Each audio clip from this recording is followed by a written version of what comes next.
গল্প জন্ম জন্মে। পর্ব 2 থেকে 5। ইশরাতৈতি। মেয়েটা তো কোনো দোষ করেনি। মেয়েটাকে বছরের একটা দিন বাড়িতে ডেকে দুটো ভালো মন্দ খাওয়ালে তো তোমার জাত যাবে না বউ। পাশের বাড়ির দূরসম্পর্কের বৃদ্ধা খালা শাশুড়ির কথাগুলো কর্ণকুহরে পৌঁছাতেই হাত থেমে যায় জাহিদার। এক পলক খালা শাশুড়ির মুখের দিকে তাকিয়ে পুনরায় চপিং বোর্ডে পেঁয়াজ কুচি করতে থাকে। পোলাওটা হয়ে এসেছে, এখন বেরেস্তা ছড়িয়ে দিয়ে নামিয়ে ফেলবে। মৃধা ম্যানশনে আজ বিরাট আয়োজন।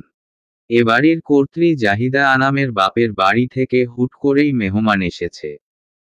তাদের জন্য ভালোমন্দ খাবার দাবারের ব্যবস্থা করেছে। সকাল থেকে রান্নাঘরে ভীষণ ব্যস্ত কদমতলা হাই স্কুলের বাংলা শিক্ষিকা জাহিদা আনাম। আজ বারেও শনিবার, তার ছুটির দিন। জাহিদার প্রতিবেশী মুরব্বি আবারও বলে ওঠে, যা করার ওর মা করছে তোমার লগে, দলা তো কিছু করে নাই। মাইয়াডা কত ভালো, কত নরম, সহজ সরল, না বাপের রক্ত পাইছে না মায়ের। ওর সাথে তুমি সব সময় এমন করো কেন? শুনছি হোস্টেলে পড়ে থাকে, সৎ মায়ের যন্ত্রণায় বাড়িতে গিয়াও থাকতে পারে না ঠিকঠাক। ওর আপন বলতে আর কে আছে? জামানো বেঁচে নেই, তুমি একমাত্র মামি, একটু আদর করলে কি হয়? জাহিদা উত্তেজিত হয় না, শুধু হাতের গতি থামিয়ে দিয়ে বলে, কি বলেন তো খালা? কালসাপের পেট থেকে সবসময় কালসাপই বের হয়। কখনো দেখেছেন কালসাপের পেট থেকে বিড়াল ছানা বের হতে? আমি এটা বিশ্বাস করি। আর কি যেন বললেন? আদর করি না কেন? ওর মা বিয়ের পর থেকে আমার জীবনটা নরক বানিয়ে রেখেছিল। মিলা ননদ ছিল না আমার, ওর মা আমার জন্য ছিল জম। প্রতিটা দিন কি অমানুষিক নির্যাতন চালিয়েছিল আমার ওপর আমার ননদশাশুড়ি মিলে। জারিফ জাইনের বাবা পড়ে থাকতো বিদেশে, আর এখানে ননদ শাশুড়ির অত্যাচারে এক একটা দিন কত কষ্টে কাটিয়েছি। যাই হোক, তিনজন মানুষের কেউই এখন জীবিত নেই। তাদের সম্পর্কে ভালো খারাপ বলার ইচ্ছা নেই। শুধু ওই মেয়েকে আমি সহ্য করতে পারি না, এটাই সত্যি। ওকে দেখলেই ওর মায়ের কথা মনে পড়ে যায় আমার, যে সুযোগ পেলেই আমার চুলের মুঠি ধরত, জারিফের বাবাকে দিয়ে আমায় মার খাওয়াতো। ওই মেয়েটাকে দেখতে পারি না আমি, ও একেবারেই ওর মায়ের মতো দেখতে, যা আমাকে আরো রাগিয়ে দেয়। জারিফ থমকে দাঁড়ায়। মায়ের কথাগুলো তার ঘর থেকেই শোনা যাচ্ছিল। তবুও সে এখানে এসেছিল শুনতে, মায়ের চেঁচামেচির কেন্দ্রবিন্দু দোলাই কিনা। তার ধারণা ঠিক, দলার নাম ছাড়া অন্য কারো নাম উঠলে মা এতটা রিয়েক্ট করেন না। সে চুপচাপ খাবার টেবিলের ওপর থেকে গ্লাস নিয়ে ওয়াটার ফিল্টার থেকে পানি ঢেলে নেয়।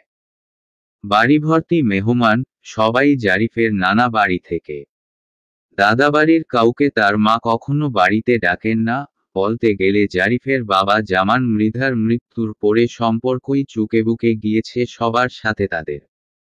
পানি খেয়ে জারিফ মাথা ঘুরিয়ে এক পলক তার মায়ের মুখের দিকে তাকায়। জাহিদা তখনও বকবক করে যাচ্ছে, পাশের বাড়ির জীবনোন্মেছা দাদিকে শুনিয়ে যাচ্ছে দলার প্রতি তার বিতৃষ্ণা ঠিক কতখানি। জারিফ একটা গভীর নিঃশ্বাস ফেলে মায়ের থেকে চোখ সরিয়ে নেয়। দোলাকে এ বাড়িতে এক বেলা ভালোবেসে দাওয়াত করে খাওয়াতেই মায়ের কত আপত্তি। যখন জারিফ গিয়ে কোনো একদিন মাকে বলবে, মা আমি দলাকে বিয়ে করতে চাই, তখন তখন কি করবে জাহিদা আনাম? সেদিনের তো বেশি দেরি নেই, শুধু জারিফের চাকরিটা পাওয়ার অপেক্ষায়। শেখ ফজিলাতুন্নেসা ছাত্রী নিবাসের 3 তলার 304 নাম্বার ঘরটা দোলার কাছে একটা ছোটখাটো সুখের রাজ্য।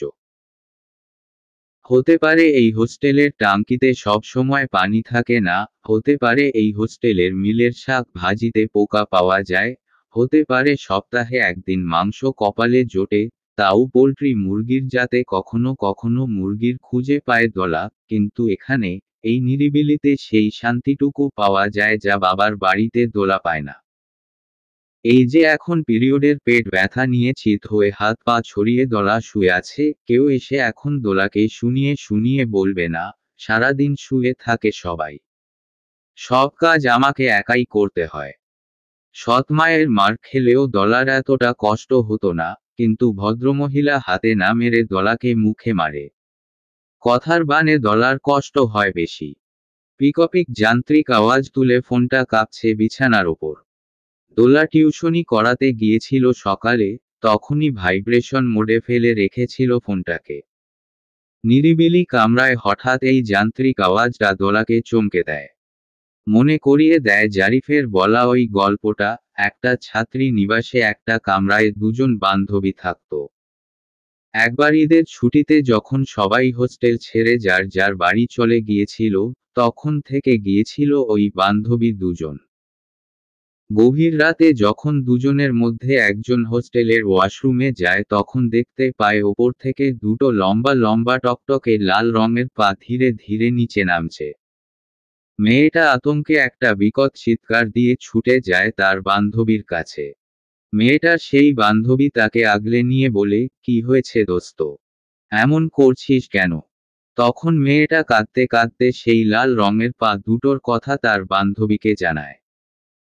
সবটা শুনে তার বান্ধবী হেসে নিজের পাজামা পায়ের কাছ থেকে কিছুটা ওপরে তুলে মেয়েটিকে বলে, দোস্ত দেখ তো পা দুটো এমন টকটকে ছিল কিনা। যতবার এই গল্পটার কথা দলার মনে পড়ে ততবার তার অন্তরাত্মা কেঁপে ওঠে। যদিও দলা সব সময় আয়াতুল কুরসি পাঠ করে।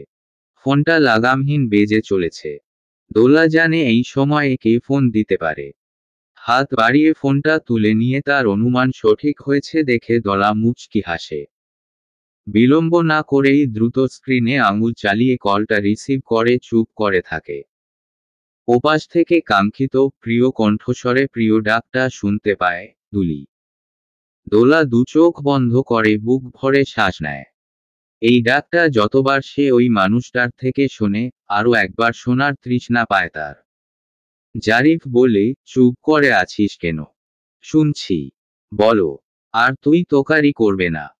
জারিফ নিশ্চুপ হেসে বলে, দুপুরে একবার বেরোতে পারবে। এই আধা ঘন্টা পরেই। আধা ঘন্টা পরেই? দোলা অবাক হয়। খুব কি প্রয়োজন? অপ্রয়োজন বলতে চাইছিস? সরি চাইছ? নীরব দলা। জারিফ তার স্বভাব সুলভ নম্রস্বরে বলে ওঠে, কুটুমবাড়ির সামনে চলে আয়। ধুরোর এসো। ধুরোর, আয়।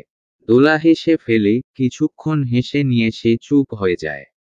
দোলার আর কোনো কথা থাকে না, থাকলেও মানুষটার কথার সামনে টিকবে না। তাই বাধ্য মেয়ের মতো বলে, রাখছি। তৈরি হব। শহরের পাশ ঘেঁষে বয়ে চলা বিষখালী নদীর কোলে এই রেস্তোরাঁ। এখান থেকে সরাসরি নদীটাকে উপভোগ করা যায়, খাবারের মানও বেশ ভালোই। জারিফ সব সময় দোলাকে এখানেই নিয়ে আসে।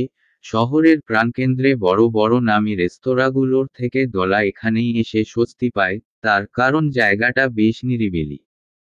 রিকশাওয়ালাকে থামিয়ে দোলা নেমে পড়ে, ঠিক তখনই তার পাশেই একটা বাইক এসে থামে। দোলা পাশ ফিরে তাকিয়ে জারিফকে আবিষ্কার করে। জারিফ দোলার দিকে এক পলক তাকিয়ে রিকশাওয়ালার ভাড়া মিটিয়ে নিচু স্বরে বলে, ভেতরে যা। 3 নাম্বার কেবিন বুক করা। আমি বাইকটা পার্ক করে আসছি। রেস্তোরাঁ মোটামুটি মানের হলেও এর ভেতরের ঠাটকাট চমৎকার। এখানে রিভার সাইডে ছোট ছোট গুটি কয়েক কেবিনের মতো কামরা তৈরি করা, কামরাগুলোতে দরজা নেই, পর্দা দেওয়া। থাকে দুটো চেয়ার, একটা টেবিল। প্রেমী যুগলের জন্য আদর্শ স্থান। একবার প্রথম বর্ষে থাকতে দলার জন্মদিনের দিন জারিফ নিয়ে এসেছিল, তারপর থেকে অন্য কোনো রেস্তোরাঁয় তারা দেখা করে না। এখানে, এই কুটুমবাড়ি রিভারভিউ কিচেনে আসে। দোলা নদী দেখছিল। এই খড়খড়ে রোদে গুটি কয়েক জেলে নৌকা ভেসে বেড়াচ্ছে নদীর মাঝখানে। এখান থেকে কিছুটা দূরেই জেলার লঞ্চ টার্মিনাল। বাহাদুর 4 নামের একটা বিশাল লঞ্চ ভিড়ে আছে টার্মিনালে।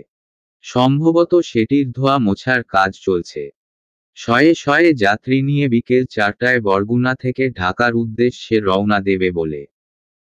জারিফ কেবিনের পর্দা সরিয়ে ভেতরে ঢোকে। অত্যল্পকাল পরেই জারিফের ম্যান পারফিউমের সুগন্ধে আলোড়িত হয়ে যায় ক্ষুদ্র কামরাটা। আলোড়ন তোলে দলার অন্তরে। দোলা নড়ে ছেড়ে বসে, সে এই সুগন্ধটাতেই স্বস্তি খুঁজে পায়। চোখ তুলে জারিফের দিকে তাকিয়ে বলে, আজ না তোমাদের বাড়িতে মেহমান? জারিফ দোলার মুখোমুখি চেয়ারে বসতে বসতে বলে, হু, কেন ডেকেছ? মানে এই অসময়ে? বিকেলেও তো ডাকতে পারতে। জারিফ এতক্ষণে দলার মুখের দিকে ভালো করে তাকায়। প্রসঙ্গ পাল্টে দলার চোখে চোখ রেখে বলে, সকালে কি ছিল তোদের মিলে? আবার তুই বল। জারিফ তার বাইকের চাবি আর মোবাইল ফোনটা টেবিলের ওপর রাখতে রাখতে বলে, তুমি জানো তো কি থাকে? মিনমিন করে বলে দলা, আলু ভর্তা আর পাতলা ডাল। হু, ওয়েটার আসে অর্ডার নিতে।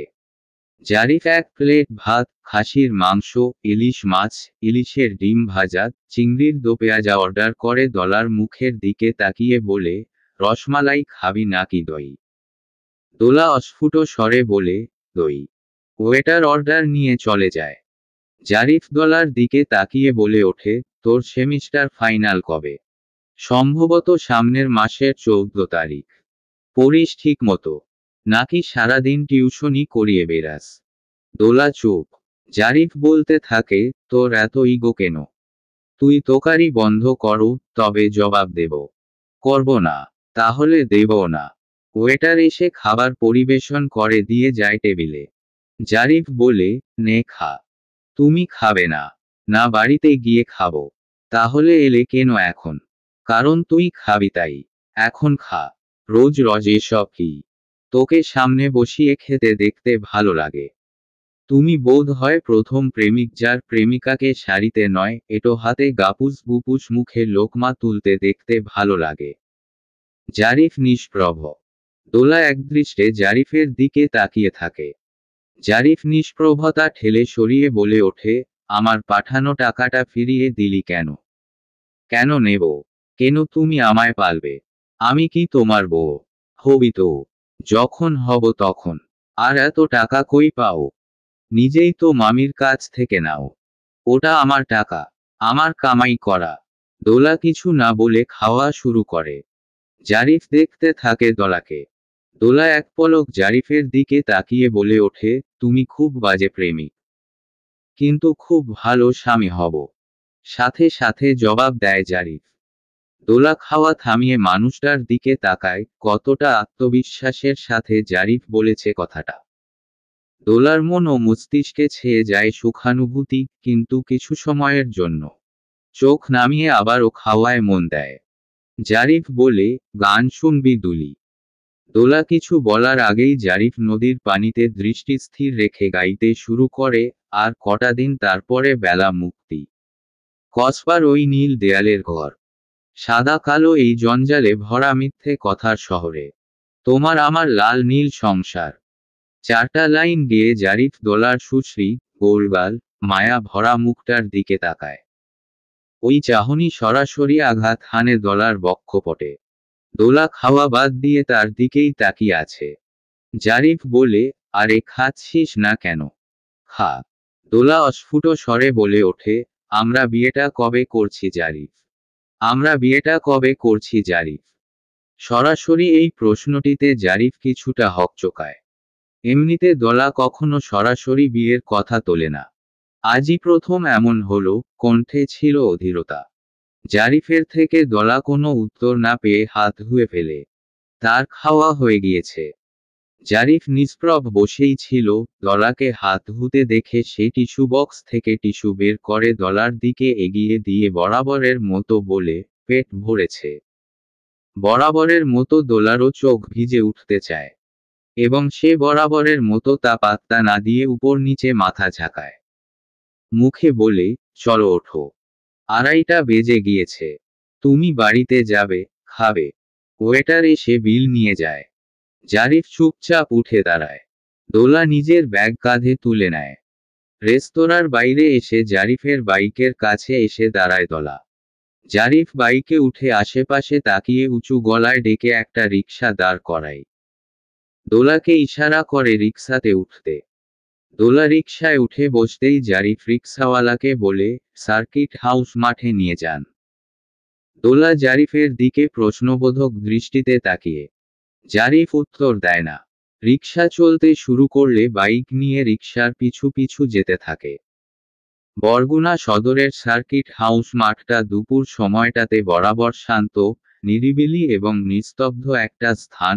শুধুমাত্র বিকেল এবং সকালের সময়টায় ভিন্ন রূপ থাকে। বিকেল সময়টায় লোক সমাগম বাড়ে। ফুচকার ভ্যান আসে, আসে তরুণতরুণীরা, আসে মধ্যবয়সী অভিভাবকের দল তাদের বাচ্চাদের নিয়ে বৈকালিক ভ্রমণে। সকালেও সরকারি কর্মকর্তারা জগিং করতে আসে এই স্থানে। এখন সময় ৩:২৭। আশেপাশে তাকালে কাকপক্ষীও দেখা যাচ্ছে না। শুধু মহিলা কলেজ থেকে সদর হাসপাতাল বরাবর রাস্তাটাতে দুয়েকটা পায়ে চালিত রিকশা দেখা যাচ্ছে। আকাশটাও কেমন গুমোট হয়ে যাচ্ছে, তবে মেঘের দলা এত তাড়াতাড়ি যে এই মফস্বলে ঝাঁপিয়ে পড়বে না তা নিশ্চিত। জারিফের ফোনের ওয়েদার ট্র্যাকার তাই বলছে। সে একটা বেঞ্চিতে বসে আছে চুপচাপ, নির্বিকার চিত্তে। তার ডান পাশে বসেছে দলা। মাঝখানে এক হাত দূরত্ব। সেখানে রাখা দোলার ব্যাগ আর একটা বই। জারিফের বাম পাশে একটা শপিং ব্যাগ। দোলা নীরবতা ভেঙে বলে ওঠে, তুমিও রেস্তোরাঁয় খেয়ে নিলেই পারতে। আসলে খিদে নেই। ব্রেকফাস্ট করেছি 12:30টার সময়। তাই ভাবলাম যখন খিদে পাবে তখনই বাড়িতে যাব। খাওয়া দাওয়া নিয়ে বড্ড অনিয়ম করো তুমি। হ্যাঁ, অনিয়ম আমি করি, আর গ্যাস্ট্রিকের ওষুধ মাসভর তুই খাস। দোলা মুখ শুকনো করে বসে আছে। জারিফ তার বাম পাশ থেকে একটা প্যাকেট উঠিয়ে দোলার ব্যাগের ওপর রাখে। দোলা বলে, কি এটা? ওষুধ? আবার? আমার প্রেসক্রিপশন কই পেলে তুমি? সেটা বড় কথা না, বড় কথা হচ্ছে এখানে 1 মাসের ওষুধ আছে। শেষ হলে আমাকে বলবি। দোলা চুপ করে থাকে। মানুষটাকে নিষেধ করেও লাভ নেই। সে এসব করবেই। সে নিচু স্বরে বলে, তুমি প্লিজ তুই তোকারি করাটা বন্ধ করবে। জারিফ হেসে ফেলে, বলে, কি সমস্যা বললে? তোর মান কমবে। তুই বলতেই বেশি ভালো লাগে। দোলা মাথা ঘুরিয়ে নেয়। জারিফ খানিক বাদে বলে ওঠে, বিয়ের কথা তুলছে বাড়ি থেকে তোমার। দোলা তাকায় না জারিফের দিকে, শুধু মুখে বলে, হো। জারিফ পুনরায় চুপ হয়ে যায়। কেউ আর কোনো কথা বলে না। বেলা গড়িয়ে পড়েছে। সার্কিট হাউস মাঠে 2-1 লোকের টিকি দেখা যাচ্ছে। একটা ফুচকার ভ্যান চলে এসেছে। জারিফ সেদিকে তাকিয়ে বলে ওঠে, আর 6 মাস সময় দিতে পারবি না? তারপর কি হবে? শিরদাঁড়ায় জোর আসবে। কারো দায়িত্ব নেয়ার মতো জোর। এখন কিভাবে নিচ্ছ তবে? এগুলো খুচরা দায়িত্ব। বেকাররা এসব নিতে পারে। কথা সাজাতে হবে না, মামি আমাকে মানবে না তা আমি জানি। সেসব জেনেই তো আগুনে ঝাঁপ দিয়েছি, পূর্ব বলে। তবে তুমি যদি ভেবে থাকো মামিকে মানাতে না পারলে চাকরিটা পেয়েই আমাকে নিয়ে আলাদা হবে, এমন পরিকল্পনা করলে জেনে নাও, অমন বিয়েতে আমার সম্মতি নেই। তাহলে কি চাস তুই? সরাসরি দোলার মুখের পানে চেয়ে প্রশ্ন করে বসে জারিফ। তোমার মতো কেউ জানে না জারিফ আমি কি চাই। চাকরিটা পেয়ে মাকেও মানিয়ে নেব। ঠিক আছে তবে, বললাম তো অপেক্ষায় আছি। দুজনই নীরবতা পালন করতে ব্যস্ত। অদ্ভুত এক জোড়া প্রেমীর অদ্ভুত নীরব প্রেম বিনিময়। না কেউ মুখে বলল দুটো প্রেমময় কথা, না আঙুলে আঙুল ছুঁলো তাদের। যেভাবে চুপি চুপি নীরবে সবটা শুরু হয়েছিল বছর 4 আগে, সেভাবেই দুজন বসে আছে, নীরব হয়। দোলার ব্যাগের পাশ থেকে শরৎচন্দ্রের দেবদাস উপন্যাসটা তুলে নিয়ে জারিফ দোলার দিকে তাকিয়ে বলে, এটা সাথে নিয়ে ঘুরছিস কেন? এসা চেয়েছে, নাথপট্টি ওর বাড়িতে দিয়ে যাব যাওয়ার সময়। কিছুক্ষণ বইটা উল্টেপাল্টে জারিফ স্মিত হাসি হাসে, বলে, দেবদাস? তোর আর মায়ের ইগোর চক্করে কোনোদিন না জানি আমার অবস্থা এমন হয়। দোলা না চমকালো, না ঘাবড়ালো, সে শুধু এক পলক জারিফের দিকে তাকিয়ে চোখ ফিরিয়ে নেয়। জারিফ বলল, আচ্ছা একটু মজা করছি, রেগে যাস না। একটা দৃশ্য কল্পনা কর। ধর তুই পারু। আমি তোর দেবদা। পারিবারিক দ্বন্দ্বে তোর অমন করে অন্য আরেকজনের সাথে বিয়ে হলো। আমি ওভাবে মাতাল হয়ে তোর দুয়ারে গিয়ে চেগিয়ে পড়ে থাকলাম। তুই শাড়ির আঁচল উড়িয়ে দৌড়ে দৌড়ে এলি, কাঁদতে কাঁদতে। ব্যাকগ্রাউন্ডে একটা বিষাদের সুর বাজতে থাকবে আর তুই আমার কাছে পৌঁছানোর আগেই। দোলা শান্ত চোখে তাকিয়ে আছে জারিফের দিকে, তবুও জারিফ দমে যায়। কথা থামিয়ে বোকা বোকা হেসে বলে, সরি। দোলার নাকের পেশি প্রসারিত সংকুচিত হচ্ছে। জারিফ উচ্চ শব্দে হেসে উঠতে চেয়ে ওঠে না। নিয়ন্ত্রণ করে নিজেকে, বলে, বললাম সরি। এত অনিশ্চয়তার ডর লাগছে এখন। হাঁটু কাঁপছে। মরলে কেন আমার মাঝে তবে? মরতে এসেছিলে কেন? তুই তো তোর কপালে স্ট্যাম্প মেরে লিখে রাখিসনি এখানে মরা যাবে না। সংযত হওয়া উচিত ছিল। সামান্য মজা করেছি দুলি। তুই টেনে টেনে কোথায় নিয়ে যাচ্ছিস? আচ্ছা সরি। প্লিজ বাদ দে। হু, বাদ। একজন দুজন করে লোকজন আসতে শুরু করেছে সার্কিট হাউস মাঠে, কেউ বাচ্চাকে নিয়ে এসেছে, কেউ তাদের পোষ্য, কেউ কাঁধে ব্যাগ চাপিয়ে আছে, সম্ভবত কোচিং সেন্টার থেকে বন্ধুদের সাথে হাওয়া খেতে এসেছে। জারিফ আশেপাশে তাকিয়ে দেখে উঠে দাঁড়ায় দলাও। বেলা গড়িয়ে গিয়েছে বেশ, বিকেল 5টার আগে হোস্টেলে ফিরতে হবে। মাঠের একপাশে এক ফুলওয়ালি কিছু গোলাপ বিক্রি করছিল। দোলা সেদিকে তাকিয়ে, জারিফ কখনো তাকে একটা গোলাপ তো দূরে থাক, কখনো একটা পাপড়িও দেয়নি। নিজের অপদার্থ প্রেমিকের কথা ভেবে সে মুচকি হাসে। জারিফের তা দৃষ্টিগোচর হয় না। সে খুব স্বাভাবিকভাবে বেঞ্চের ওপর থেকে অবশিষ্ট প্যাকেটটা উঠিয়ে দলার হাত থেকে ব্যাগ কেড়ে নিয়ে প্যাকেটটা ব্যাগে ঢুকিয়ে বলে, তাজের কাচ্ছি। সন্ধে নাগাদ গরম গরম খেয়ে নিস। দোলা অন্যদিকে ঘুরে ঠোঁট টিপে হাসে, স্বস্তি মাখা একটা দীর্ঘশ্বাস ফেলে মনে মনে আওড়ায়, অপদার্থ প্রেমিক। 4 দিন হলো বিষয়টি মারাত্মক রূপ ধারণ করেছে। কোনো এক বস্তু দোলার নাড়ির ভেতর পাক খেতে খেতে ওপরে উঠছে। ব্যথাটা সমস্ত বক্ষপটে ছড়িয়ে যায়। গ্যাস্ট্রিকের জন্য দোলা নিয়মিত ওষুধ সেবন করে। এই সমস্যাটা নতুন। হাতে কিছু টাকা চলে আসলেই ডাক্তারের কাছে যাবে বলে ঠিক করল দলা। কিন্তু সমস্যা হচ্ছে এই স্টুডেন্টের টাকাটা এখন অবধি সে পায়নি, কখনো দেরি করে না ওনারা। মাস হতে না হতেই দিয়ে দেয়। মাঝে মাঝে বোনাসও পায় দলা। এবারই এই প্রথম হলো। দোলা মুখ ফুটে কখনো চায় না, তাই এবারও পারল না। তার চক্ষু লজ্জা আছে, সব সময় আগেভাগে তার বেতন এবং মাঝে মাঝে বোনাস দেয়, তাদের কাছে চাওয়াটা খারাপ দেখায়। হয়তো এ মাসে একটু অসুবিধা হয়েছে, এদের মতো উচ্চবিত্তদের অর্থ সমস্যা হয় না দোলা জানে, হয়তো ভুলে গিয়েছে। মনে পড়লেই দিয়ে দেবে। ম্যাম, আমার ছুটি। 7 বছর বয়সী ইউরার কথায় দলার ঘোর কাটে। তাকিয়ে তার দিকে হেসে বলে, জি না। শুধু পড়া ফাঁকি দেওয়া তাই না। চুপচাপ যা লিখতে দিয়েছি, লিখে দাও। ফোনটা বিপ বিপ আওয়াজ করে উঠল। হাতে নিয়ে দেখতে পায়, জন্মদাতা নামে সেভ করা নাম্বারটা থেকে ফোন এসেছে। দোলা টক্ত শ্বাস ফেলে রিসিভ করতেই ওপাশ থেকে দবির রহমান রাশভারী গলায় বলল, বাড়ি আসছো শিগগিরই? না, কেন? পুকুর থেকে মাছ তুলেছি। চিংড়ি গুলো ফ্রিজে রেখেছি। তোমরা খেয়ে ফেলো। আমার চিংড়িতে অ্যালার্জি। কবে থেকে? দোলার ইচ্ছে করল চেঁচিয়ে বলতে, জন্ম থেকে। জন্ম থেকেই অ্যালার্জি? শুধু চিংড়িতে না। আমার জীবনে অ্যালার্জি, আমার বাবাতে অ্যালার্জি, আমার মাতে অ্যালার্জি, আমার সৎ মাতে অ্যালার্জি। কিন্তু বলল না, শুধু বলল, কিছুদিন হলো। ওপাশ থেকে দবির কোনো কথা বলে না। শুধু নিঃশ্বাসের শব্দ পেল দলা। পরপর বলল, টাকা পাঠাতে হবে না। বোনকে জুতো কিনে দিও ওই টাকায়।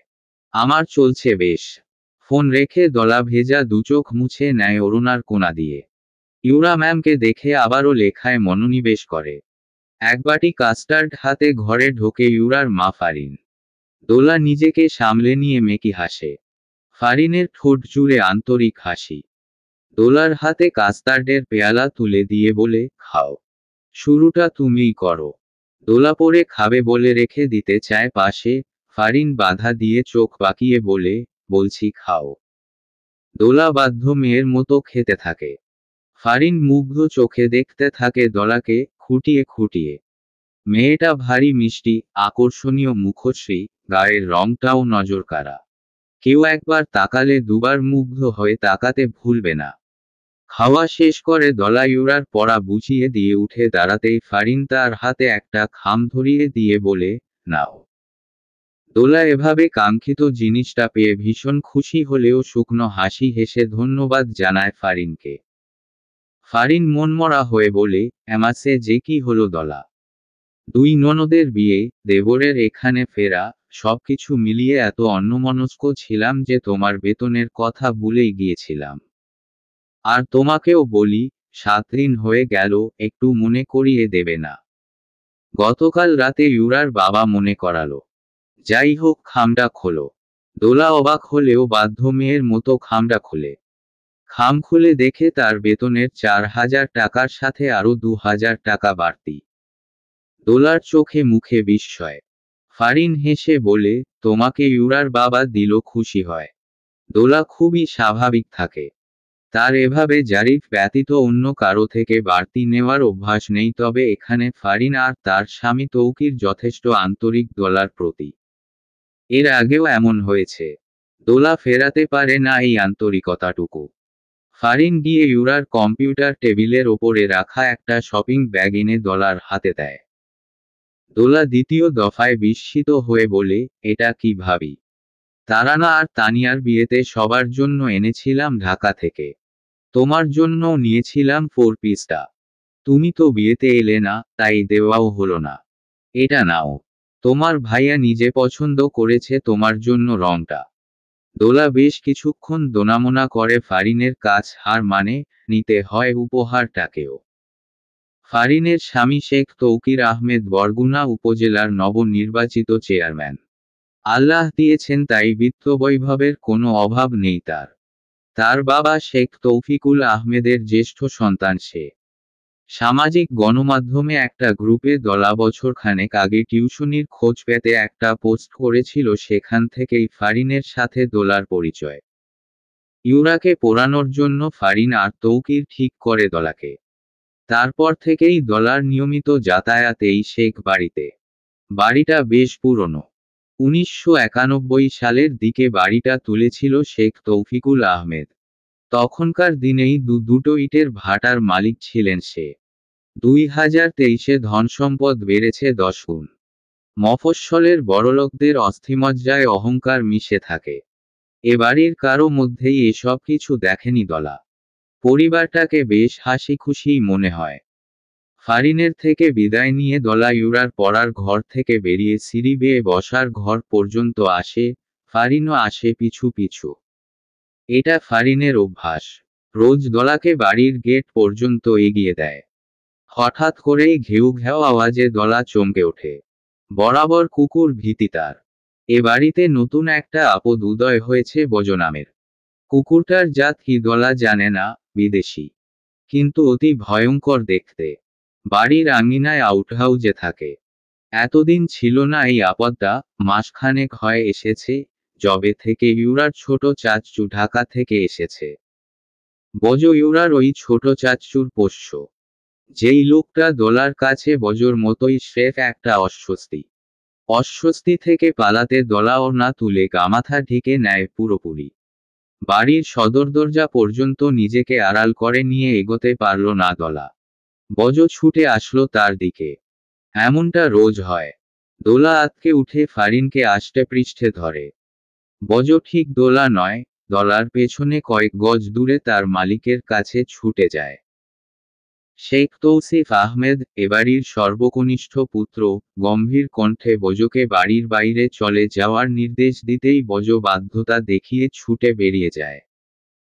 দোলা স্বস্তির নিঃশ্বাস নিলেও অত্যল্পকাল যেতেই তার চেহারার কানায় কানায় ছেয়ে যায় অস্বস্তি।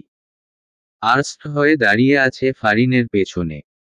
তৌসিফ দলার পা থেকে মাথা পর্যন্ত নজর বুলিয়ে চোখ সরিয়ে নেয়, গম্ভীর স্বরে ফারিনকে বলে, ভাবি আমার গ্রে জ্যাকেট কোথায়? ওয়ারড্রোবে রেখেছি। পেয়ে যাবে। তুমি দিয়ে যাও। দোলা আর দাঁড়ালো না, বজ যখন চলে গিয়েছেই সেও দেরি না করে ফারিনকে আস্তে করে, আসি বলে বেরিয়ে যায়। তার পায়ের গতি দেখেই বোঝা যাচ্ছে এখান থেকে পালিয়ে যাওয়ার তার বড্ড তাড়া। শেখ বাড়ি থেকে দলার প্রস্থান ঘটলে ফারিন নিজের দেবরের দিকে তাকিয়ে দেখতে পায় তৌসিফ ফিচেল হাসল।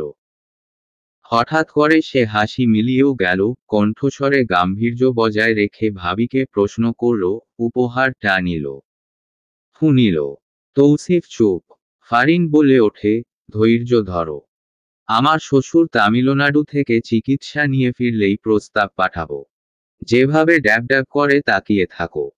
মেয়েটা কেমন ঘাবড়ে যায়। কোন দিন না জানি বলে ওঠে, ইউরাকে পোড়াবো না আর। আমি কখন ড্যাব ড্যাব করে তাকিয়েছি? যেটুকুই তাকাও। তোমাকে দেখলেই হাসি খুশি মেয়েটা কেমন গুটিয়ে যায়। মেয়েরা পুরুষের দৃষ্টি খুব ভালো করে বোঝে। তৌসিফ না কথা বাড়ায়, না ভাবিকে এই ব্যাপারে আর এক শব্দ বলার আস্কারা দেয়। ডান হাতটা ট্রাউজারের পকেটে ঢুকিয়ে বলিষ্ঠ শরীর হেলিয়ে দুলিয়ে সদর দরজার দিকে যেতে যেতে বলে, ব্যাকইয়ার্ডে যাচ্ছি, মিতুকে দিয়ে গ্রিন টি পাঠিয়ে দাও। আর প্লিজ চাপকলের পানি দিও না। পরীক্ষার 1.5 মাসও সম্ভবত বাকি নেই। অথচ দলার কাছে এই সেমিস্টারের সব বই নতুন, একেবারে ঝা চকচকে। হাতে নিয়ে একটি বার দেখেওনি। সিজিপিএ ডাউন হলে ফুপু ফুপারা ঢোল বাজাতে বাজাতে চলে আসবে তাদের বাড়ি নতুন সম্বন্ধ নিয়ে, পাত্র ইতালি প্রবাসী অথবা সদরে বড় কসমেটিক্সের দোকান আছে। তাদের সাথে তাল মিলিয়ে নৃত্য করবে মাকসুদা, দবির রহমানের আদরের ছোট বউ। দোলাকে শুনিয়ে শুনিয়ে বলবে, লেখাপড়া করে কত দূর যেতে পারবে। পাতিলের কালি কপালে না লাগিয়ে পারবে। বাপের অবাধ্য হলে সেই মেয়ের কোনোদিন সুখ আসে না কপালে। দোলার বাবাও মিনমিন করে বলবে, দিয়ার জন্য বাড়িতে প্রস্তাব আছে, দিয়ার মা চাচ্ছে বিয়েটা দিতে। তুমিও বিয়েতে অমত করো না। ছেলে ভালো, বিয়েটা করে নাও। আমার বয়স বাড়ছে। তোমাদের একটা গতি করে যেতে চাই। আরো অনেক অনেক ইমোশনাল ব্ল্যাকমেইল করা হবে দোলাকে। একদিকে বাড়ি থেকে ঘ্যানঘ্যানানি প্যানপ্যানানি, অন্যদিকে জারিফের মায়ের দোলার প্রতি বিতৃষ্ণা। সবকিছুর মধ্যে পড়ে চিড়ে চ্যাপ্টা হতে হবে দোলাকে। আচ্ছা, দোলা যদি জারিফের সাথে পালিয়ে যায় তাহলে কেমন হয়? লেকের স্বচ্ছ পানিতে নিজের দোদুল্যমান প্রতিবিম্বের দিকে তাকিয়ে মনে মনে প্রশ্নটি করে সে। তাহলে কেমন হবে? পরমুহূর্তেই তার হাসি পায়। আচ্ছা, সে না হয় পালালো, কিংবা জারিফ তাকে নিয়ে আলাদা হলো, তারা দুজন সুখী হলো, আর ওই মানুষটা যে জারিফকে 10 মাস পেটে ধরেছিল, সে তাকে কাঁদিয়ে দোলা আর জারিফ পাবে সুখ। তাকে খুশি করতে হলেও যে দোলাকে কাঁদতে হবে। মোদ্দা কথা, একজনকে কাঁদতে হবেই। সেই একজন কে হবে? দোলার সাহস হয় না সেই একজন হতে। বড্ড মায়ে পড়ে গিয়েছে ওই অপদার্থ বেকার নরবরে শিরদার আর ভীতু ভীতু মানুষটার। তার কিনে দেওয়া ওষুধপত্র, তার কিনে দেওয়া কাচ্ছি, তার দুলি, ডাক্তার, সবকিছুর মায়ে পড়ে গিয়েছে দলা। একটা দীর্ঘশ্বাস ছেড়ে পুনরায় নিজের প্রতিবিম্বের দিকে তাকিয়ে মনে মনে আওড়ায়, কেন লাই দিলি? এড়িয়ে গেলি না কেন? বুঝো হবার পর থেকে জড়ো হওয়া অনুভূতিদের কেন বেহায়ার মতো সামনে আনলি? ওটাও কেন বুঝে নিয়ে মন বাগানে গোলাপ ফুটালি? এখন কি হবে দলা? যতটা সাধারণ বলে তুই ভেবেছিলি সমস্যাটা, এখন কেমন ঠেকেছে? দোলা পুনরায় ফোঁস শব্দ করে নিঃশ্বাস নিয়ে নেয়। ক্লান্ত ভঙ্গিতে বরগুনা নাথপট্টি লেক পার হয়ে হেঁটে যাচ্ছে ফার্মেসি পট্টি। স্যানিটারি প্যাড ফুরিয়ে গিয়েছে, নিতে হবে। হাতের মুঠিতে তার বেতনের টাকা, সাথে বোনাসও। হাঁটতে হাঁটতে সে গার্মেন্ট স্পটটিতে এসে থেমে যায়। একবার হাতের টাকাগুলোর দিকে তাকিয়ে আশেপাশে তাকায়। বাড়তি 2000 টাকা দিয়ে তার খুব ইচ্ছে করল জারিফের জন্য একটা শার্ট নিতে। সব সময় দোলাকে দেয়, দোলা খুব কমই দেয়। বলতে গেলে দেয় না। জারিফকে শুধু শুধু অযোগ্য প্রেমিক বলে দোলা, সে নিজে কি না কখনো উপহার দিয়েছে, না দিয়েছে একটা শুকনো চুমু, যা সব প্রেমিকারাই কালে ভদ্রে দিয়ে থাকে প্রেমিককে। ভাবতে ভাবতে হেসে ফেলে সে। একটা পরিচিত দোকানে ঢুকেই দোকানদারকে মিডিয়াম সাইজের কটনের শার্ট দেখাতে বলে দোলা বেশ সময় নিয়ে একটা পছন্দও করে ফেলে। গাঢ় নীল রঙের শার্টটা। জারিফ এক কথায় সুদর্শন, সুদেহী একজন যুবক। না, যুবক নয়, পুরুষ। 26 পেরিয়ে 27-এ পড়তে চলেছে বয়স, সে তো পুরুষই। দোলা কল্পনা করে দেখল তাকে ভীষণ মানিয়েছে শার্টটাতে। তার ঠোঁটের কোণে হাসি ফুটে ওঠে জারিফের গায়ে এই শার্টটা কল্পনা করে। দোলা আপু। বাচ্চা বাচ্চা পুরুষালী কণ্ঠস্বর শুনে দোলা চকিতে ঘুরে তাকায়। জাহিন তার পেছনে দাঁড়িয়েছিল। জারিফের ছোট ভাই অবিকল জারিফের মতোই দেখতে। তবে তার এখনো গোঁফ ওঠেনি। উঠব করছে। সে ছাত্র, এবার ক্লাস 7-এর। পড়ছে বরগুনা জিলা স্কুলে। দোলা খুশি হয়ে এগিয়ে যায়। জাহিনকে জড়িয়ে ধরে উচ্ছ্বসিত হয়ে বলে, কেমন আছিস? আমি ভালো। তুমি? আমিও ভীষণ ভালো আছি। এখানে কি? সেই তখন থেকে সাইকেলের বেল বাজিয়ে তোমাকে ডেকে যাচ্ছিলাম। তোমার কানেই গেল না। দোলা হাসে, জাহিনের গালে হাত বুলিয়ে বলে, কানে একটু কম শুনছি ইদানিং। তাই নাকি? তবে তো বর জুটবে না। তোকে বিয়ে করব। তুই আছিস তো? জাহিন হাসে। দোলা দোকানদারকে পছন্দ করা শার্টটা প্যাক করে দিতে বলে জাহিনের দিকে তাকায়, বলে, চল তোকে আইসক্রিম খাওয়াই। দোলার বাবা দবির রহমান অতীত জীবনে একজন কাপড় ব্যবসায়ী ছিলেন, পরবর্তীতে ব্যবসায় লস খেয়ে গৃহস্থী হয়েছেন। যা জমিজমা আছে সব বর্গা চাষিদের দিয়ে বছরটা ভালোয় কেটেই যায়। খুবই শান্ত প্রকৃতির লোক। তার কোনো শত্রু নেই। এতটাই নিরীহ সে। হাঁটার সময় যদি কোনো ল্যাম্পপোস্টের সাথে ধাক্কা খায় তাহলে দাঁড়িয়ে সে সেই ল্যাম্পপোস্টের কাছে মাফ চাইবে। এই ধরনের মানুষের কোনো শত্রু থাকতে পারে না। বরং যার ঘরে এত সুন্দর 3টি কন্যা রয়েছে তার এলাকায় একটু অন্যরকম মান। বিশেষ করে এলাকার ছোকরা সম্প্রদায়ের কাছে। বাইরে সে যে কারণেই মান পাক, ঘরে তার মান নেই বলতে গেলে, মানে নিজের স্ত্রীর কাছে। প্রথম জীবনে দলার মা মিলাও মান দেয়নি, বর্তমান স্ত্রীও সেরকম। মাকসুদা 1 কাপ আদা চা এনে দবির রহমানের সামনে রেখে বলে, কথা ছিল। বলো। একটা ভালো সম্বন্ধ এসেছে দলার জন্য। নতুন কি? আসতেই পারে। মেয়ে রাজি না, বলল। দিয়ার বিয়ে দেবে না। দেব। মাকসুদা বসে দবিরের দিকে তাকিয়ে রাগ নিয়ে বলে ওঠে, তো দলার বিয়েটা না হলে ওর বিয়েটা কিভাবে দিই? দবির মাথা তুলে স্ত্রীর দিকে তাকায়। মাকসুদা বলতে থাকে, আসিফ অনুমতি পেয়েছে বিয়ের।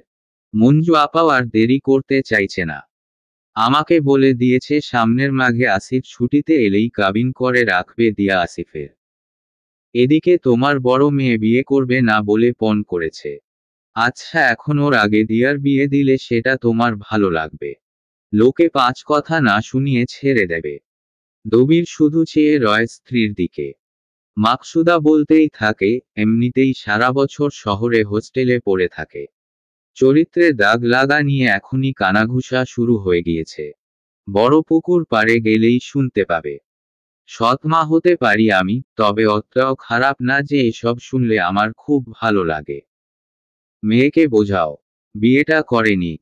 দবির রহমান খুব মনোযোগ দিয়ে শুনলেন মাকসুদার কথা। মনে হলো তিনি আমলেও নিলেন। জিজ্ঞেস করলেন, সম্বন্ধ এসেছে বললে। ছেলে কি করে? মাকসুদার ঠোঁটে বিজয়ীর হাসি। সে স্বামীর দিকে কিছুটা এগিয়ে যায় পাত্রের নাম ঠিকানা বলার জন্য।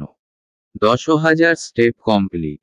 শরীরের সাথে লেপ্টে থাকা ঘর্মাক্ত টি শার্টটা খুলে কাউচের ওপরে রেখে কিছুক্ষণ ফ্রি হ্যান্ড এক্সারসাইজ করে নেয়। ফোনের রিংটোনে তার মনোযোগ বাধাপ্রাপ্ত হতেই সে ভ্রু কুঞ্চিত করে ফেলে, হাতে তুলে নেয় ফোনটা। জরুরি ফোন কল। 2 মিনিট হুহা করে কিছু বলে ফোনটা আনলক করে হুট করেই ফটো গ্যালারিতে ঢোকে। এখানে দলার একটা ছবি আছে। ছবিটা ক্যান্ডিড, ছবিতে দলার আতঙ্কিত, লালাভ মুখবিবর। কপালের কাছে কিছু অগোছালো চুল। তৌসিফের ছোট বোন তারানার পান চিনির দিনে দলা ইউরাকে পড়াতে এসেছিল। তৌসিফ তখন তারানার ছবি তুলছিল। আচমকাই, অজান্তে মাঝখানে চলে এসেছিল গোলাপি রঙের সুতির সালোয়ার কামিজ পরিহিতা, মাথায় ওড়না টেনে দেয়া ছিমছাম গড়নের মেয়েটি। তৌসিফ ক্যামেরার সামনে কারো অযাচিত আগমনে ভ্রু কুঞ্চিত করলেও মেয়েটার মুখ দর্শন করতেই তার কপালের ভাঁজ ধীরে ধীরে মিলিয়ে যায়। ক্ষণকালের জন্য দুজনের চোখাচোখি হয়, মেয়েটা ঘাবড়ে যাওয়া শুকনো মুখটা নিয়ে এক ছুটে ইউরার ঘরে ঢুকে যায়। বেচারি জানতেও পারেনি সে পালাতে পারলেও তার ওই ঘাবড়ানো রূপীয়সী বদন পালাতে পারেনি, বন্দী হয়েছে ক্যামেরায়, বন্দী হয়েছে শেখ বাড়ির জেদি ছোট পুত্রের চিত্তে। তৌসিফ ছবিটা জুম করে দেখতে দেখতে পানির বোতল তুলে পানি খেয়ে নেয়। শরীরে ফোঁটা ফোঁটা ঘাম জমেছে। ফোনটা রেখে তোয়ালে উঠিয়ে ওয়াশরুমে যায়। দীর্ঘ সময় নিয়ে শাওয়ার নেয়। এখন সময় বিকাল 4:30। দোলা ইউরাকে পড়াতে এসেছে 2:30টায়। এখন সম্ভবত বেরোবে। ধূসর রঙের ট্রাউজার আর কালো রঙের টি শার্টে নিজের সুঠামতনু গলিয়ে নিয়ে ট্রাউজারের দু পকেটে হাত গুজে রুম থেকে বেরিয়ে দরজার কাছে দাঁড়িয়ে পড়ে ইউরার ঘরের দিকে তাকায়। তারপর নিচে নামে। মিনিট খানেক পরে দলা আর ফারিন কথা বলতে বলতে সিঁড়ি বেয়ে নামতে থাকে। তৌসিফ বসার ঘরের বড় সোফাটাতে বসে ছিল, সেন্টার টেবিলটা মুখোমুখি টেনে তার ওপর ল্যাপটপ রেখেছে। গম্ভীর মুখে তাকিয়ে কিছু একটা দেখছে ল্যাপটপে। দোলা নামতেই তৌসিফকে দেখে আর্স্ট হয়ে যায়। কিন্তু পরপর সে স্বস্তি পায় এটা দেখে যে তৌসিফ নামের অদ্ভুত চাউনির লোকটার মনোযোগ ল্যাপটপে, তার দিকে নয়। ফারিনের পিছু পিছু সে তৌসিফের সামনে থেকে দ্রুত পায়ে হেঁটে চলে যায়। তাড়াহুড়ো, সংকোচে সে দেখেনি তৌসিফ দলার দিকে না তাকালেও একজোড়া রঙিন পাথরের পাইলে অলংকৃত দলার ধবধবে ফর্সা সুগঠিত পদযুগলের দিকে এক পলক তাকিয়ে চোখের তৃষ্ণা মিটিয়ে নিতে কসুর করেনি। ওই আশ্চর্য মোহিত করা সুডৌল চরণনয় দৃষ্টি সীমার বাইরে যেতেই তৌসিফ ফিচেল হাসে। পরপর সে হাসি মিলিয়ে যায়, সে কাজে মন দেয়। রাত বাড়ছে, দলা বুঝতে পারছে তার ঘুমানো উচিত, কিন্তু তার মধ্যে বিছানায় যাওয়ার কোনো তৎপরতা দেখা যায় না। এক প্রকার জোর করে চেয়ারে ঠেসে বসে আছে। হাতে তার ফিন্যান্স বইটা। গোটা 5 মাস ফাঁকি দিয়ে দলা, সময়ের 1 ফোর অসময়ের 10 ফোর কথাটার মর্মার্থ হাড়ে হাড়ে টের পাচ্ছে। কিন্তু এখন বুঝে লাভ কি? কোনোমতে ফেইল ঠেকাতে পারলেই হলো, সামনে মানোন্নয়ন পরীক্ষা দিয়ে পুষিয়ে নেবে না হয়। টিউশনি করে নিজের খরচ মেটাতে গিয়ে দলার ছাত্রীজীবন অধঃপতনে গিয়ে পৌঁছেছে দলা বুঝতে পারছে। ফোনের রিংটোনে চোখ থেকে যেটুকু ঘুম ভাব ছিল কেটে যায়। সোৎসাহে রিসিভ করে আয়েশি ভঙ্গিতে চেয়ারে হেলান দিয়ে বলে, বলো। জারিফ বলে, ঘুমাচ্ছিস না কেন? বাতি জেলে এত রাত অবধি কি করছিস? দোলা সাথে সাথে লাফিয়ে উঠে তার কামরার জানালার কাছে যায়। ব্যস্ত হাতে জানালার পর্দা সরিয়ে উকি মারে পশ্চিমের ল্যাম্পপোস্টে। ফজিলাতুন্নেসা ছাত্রী নিবাসের পেছনের গলির রাস্তায় পশ্চিম পাশের মোর্চে ধরা ল্যাম্পপোস্টের টিমটিম আলোর নিচে দাঁড় করানো নীল রঙের বাইকটাতে হেলান দিয়ে দাঁড়িয়ে ফজিলাতুন্নেসা হোস্টেলের 3 তলার 304 নাম্বার কক্ষের জানালার দিকে তাকিয়ে থাকা জারিফকে দেখে চোখ চুড়িয়ে নেয় দলা। ভান করে আপত্তি তুলে বলে ওঠে, রাত কত গভীর। যাচ্ছ না কেন? এলে কেন? এমন ভাবে বলল যেন দোলা অতিষ্ঠ হয়ে গিয়েছে জারিফকে দেখে। জারিফ দলার অভিনয় ধরে ফেলেছে, সে নীরব হেসে বলে, শার্টটা পরেছি। কেমন লাগছে? খারাপ না। Answer in positive. ঠিকঠাক। দুজনে দুজনের দিকে তাকিয়ে আছে কানে ফোন চেপে রেখে। শুনছে কেবল নিঃশ্বাসের শব্দ, আলো আধারিতে আবছা দেখতে পাচ্ছে একে অন্যের মুখটা। মুখাবয়ব স্পষ্ট বোঝা যাচ্ছে না। ক্ষণিক বাদে জারিফ নীরবতা তাড়িয়ে বলে, কাল স্বাস্থ্য মন্ত্রণালয় থেকে ইন্টারভিউয়ের জন্য ডেকেছে, যদি চাকরিটা এখানেই হয়ে যায় তবে আর অপেক্ষা না করে মাকে। থামো, বলো না। এত পরিকল্পনার কথা ভাবতে ইচ্ছে করছে না, বর্তমানটাকে একটু উপভোগ করতে দাও। অনিশ্চিত দিনের কথা বর্তমানে টেনে এনে যন্ত্রণা দ্বিগুণ করো না। জারিফ চুপ হয়ে যায়। দোলাও চুপ। কেটে যায় আরও কিছুক্ষণ সময়। গলির সরু রাস্তা থেকে শেষ দুটো রিকশা চলে গেল ক্রিং ক্রিং বেল বাজিয়ে। উত্তর পাশে শেফা ফার্মেসির সামনে হঠাৎ 2-3টে কুকুর ডেকে উঠতেই দোলা আর জারিফ দুজনেই চমকে ওঠে। জারিফ এদিক ওদিক খুঁজে একটা ইটের টুকরা তুলে কুকুরগুলোকে তাড়িয়ে দোলাকে বলে, ঘুমিয়ে পড়। ফোন কাটে। জানালার পর্দা টেনে জানালা লাগিয়েও দেয় দোলা, জারিফ তখনও সেখানে দাঁড়িয়ে। দোলা ঘরের বাতি নিভিয়ে দেওয়ার সাথে সাথে বাইক স্টার্ট হয়। আওয়াজ তুলে ছুটে যায় নীল রঙের অ্যাপাচি RTR। জাহিদা আনাম ডিভানে বসে নবম শ্রেণীর অর্ধবার্ষিক পরীক্ষার বাংলা খাতা দেখছিলেন। চোখে তার সোনালি ফ্রেমের চশমা। জাহিন হাই তুলতে তুলতে মায়ের পাশে এসে বসে মায়ের গায়ে ঢলে পড়ে। জাহিদা খাতা থেকে চোখ না সরিয়ে বলে, 1:30 বাজে প্রায়। ঘুমাচ্ছ না কেন? সকালে স্কুল মিস যাবে। জাহিন জবাব না দিয়ে গুটিসুটি মেরে বসে থাকে। এতক্ষণ কম্পিউটারে গেমস খেলছিল, এখন বেশ খিদে পেয়েছে। মাকে বললেই মা বলবে, ভাত খাও। কিন্তু জাহিনের এখন চাউমিন খেতে ইচ্ছে করছে, মাকে বলার সাহস হচ্ছে না। বাইরের আঙ্গিনায় বাইক থামে, পর পর কলাপসিবল গেট খোলার আওয়াজ হয়। জারিফ বাইক উঠিয়ে গেট বন্ধ করে সদর দরজার সামনে এসে কলিং বেল চাপার আগেই দরজা খুলে যায়। জারিফ লজ্জিত ভঙ্গিতে হেসে বলে, সরি মা। সিয়ামের মা ছাড়তে চাচ্ছিল না। বয়স 26টা, মায়ের বকুনি খাওয়ার বয়স না, তাই সেরকম চলবে। জারিফ ঘাড় কাত করে, ঘাড়ের কাছে ট্রিম করা চুলে হাত বুলিয়ে বসার ঘরে পা রাখে। জাহিদা আনাম গিয়ে তার খাতা দেখতে বসে। জাহিন ভাইকে দেখে তোরাক করে লাফিয়ে উঠে বসে।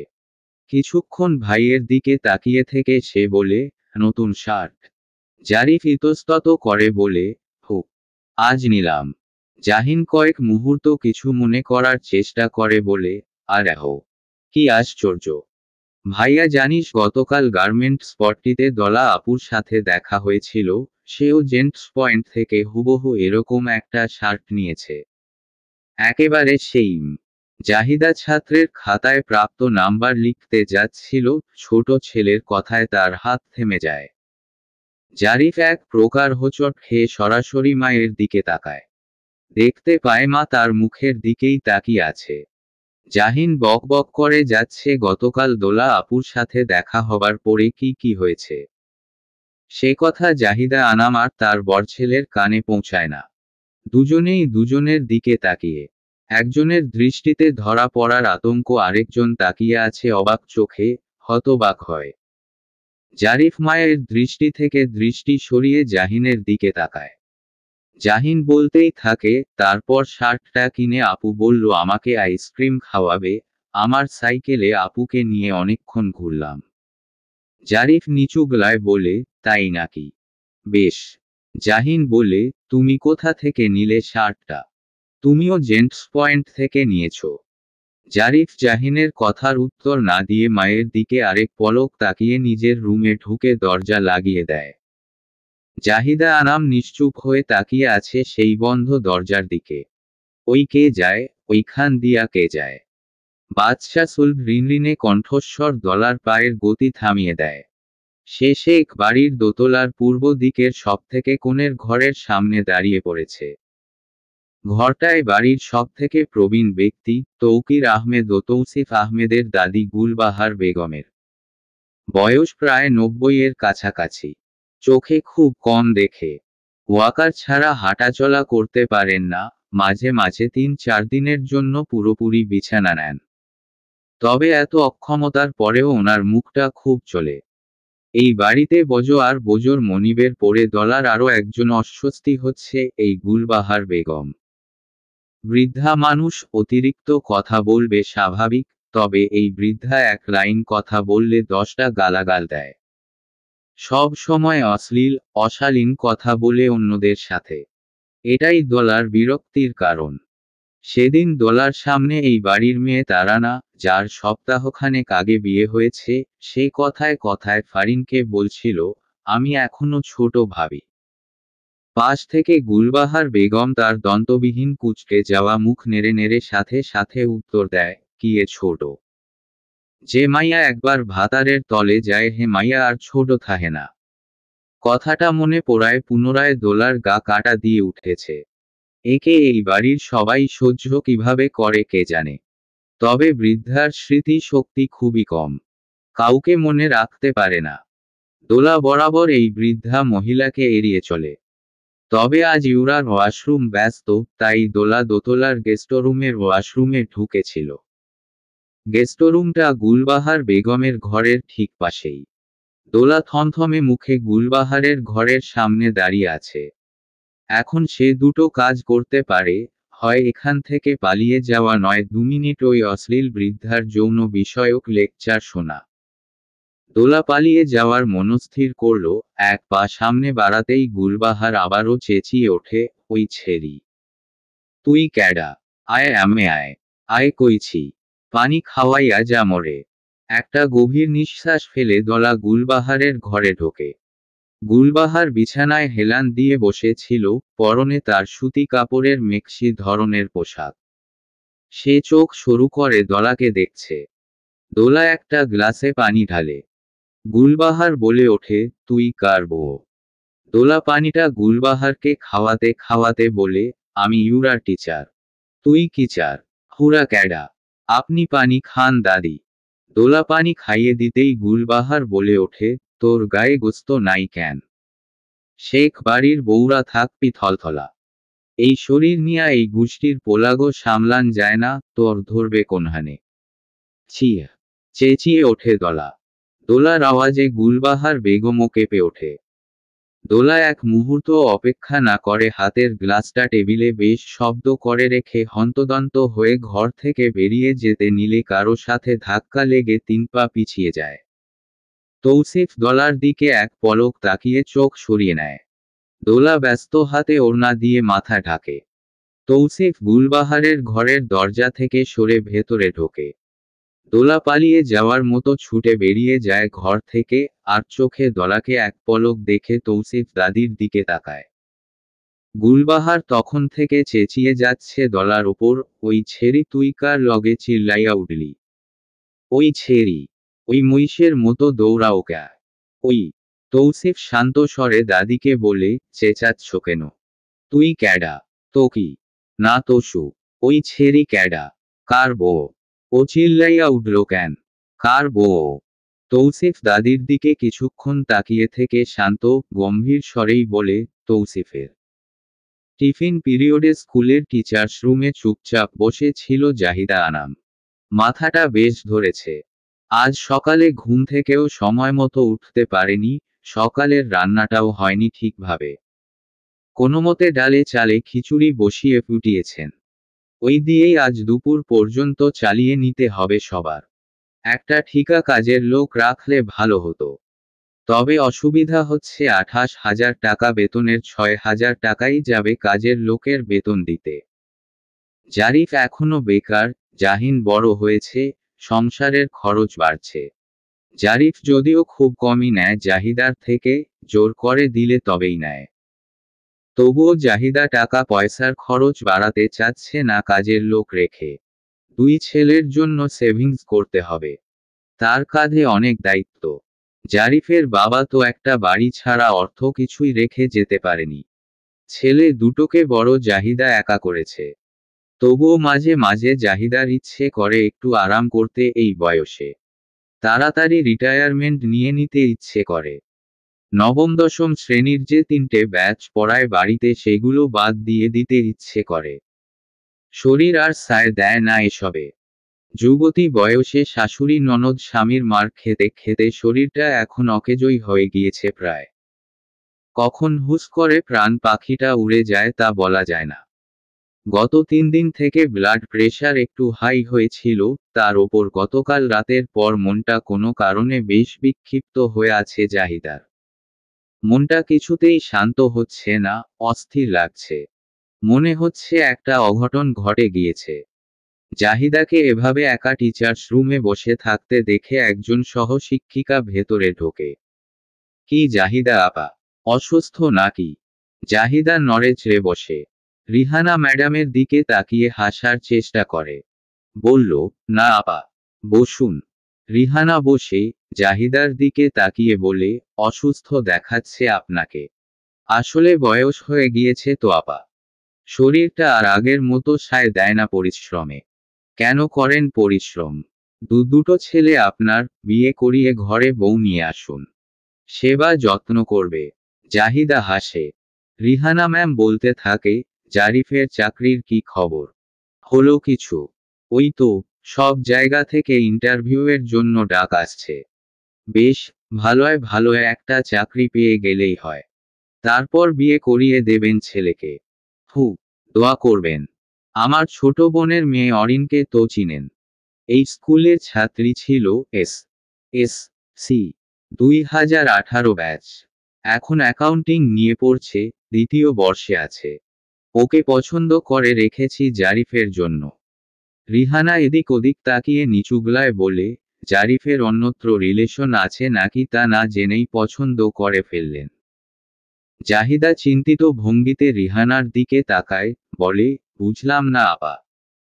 আসলে প্রায়ই জারিফের সাথে একটা মেয়েকে দেখি, সার্কিট হাউজে। স্টাফ কোয়ার্টারের দিঘির পাড়েও দেখেছি বেশ কদিন। ভেবেছি হয়তো প্রেমিকা। মেয়েটি সুন্দর, দুজনকে ভালোই লেগেছে একসাথে।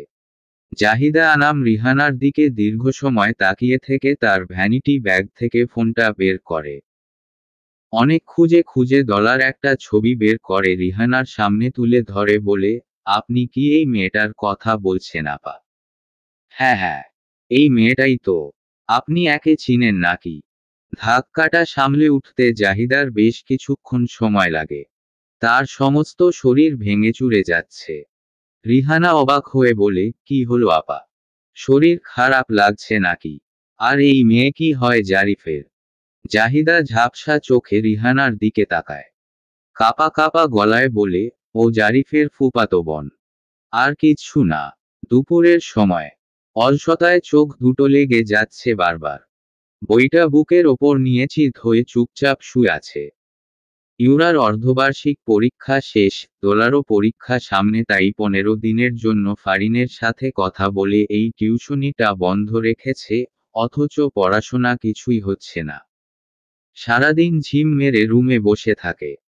তৃতীয়বারের মতো ফোন বেজে ওঠে। দোলা বিরক্ত হয়ে ফোনটা হাতে তুলে নিয়ে রিসিভ করে কানে ধরে। ওপাশ থেকে দবির রহমান বলে ওঠে, ব্যস্ত নাকি তুমি? না, পড়ছিলাম। বলো, তা তোমার পরীক্ষা কবে? ডেট দিয়েছে? হঠাৎ আমার পরীক্ষা নিয়ে পড়লে যে আব্বু? ব্যাপার কি? তোমার জন্য একটা সম্বন্ধ এসেছে। সেটা নিয়েই আলোচনা করতে চাই তোমার সাথে। মানে, সেদিন না বললাম আমি বিয়ে করব না এখনই? আবার কেন? দোলা কিছুটা উঁচু গলায় বলে ওঠে, শোনো আগে কথাটা, বেশ ভালো ঘর থেকে সম্বন্ধ এসেছে। ছেলে কোনো ইন্টারমিডিয়েট পাস কসমেটিক্সের দোকানদার না। ছেলে উচ্চ শিক্ষিত, ঢাকায় পড়াশোনা করেছে। থামো আব্বু। তুমি ভেবেছো আমি প্রস্তাবগুলো ফিরিয়ে দিই শুধুমাত্র পাত্র দোকানদার আর অল্প শিক্ষিত থাকতো বলে? তবে অন্য কোনো কারণও তো তুমি বলনি।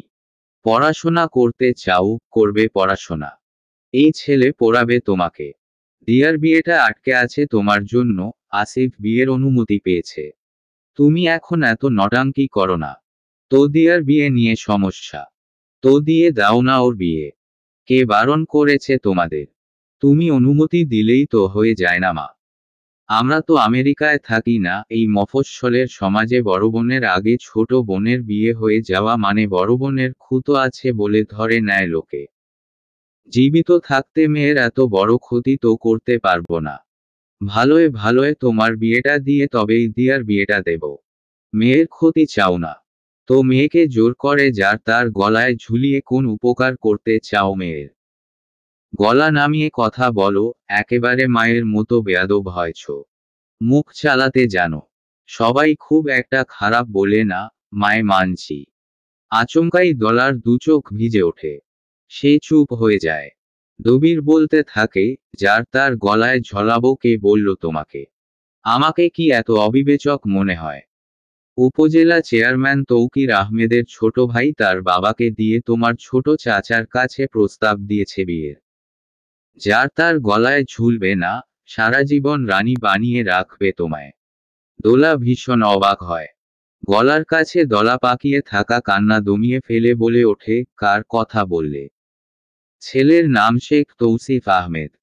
তৌকির আহমেদের ছোট ভাই।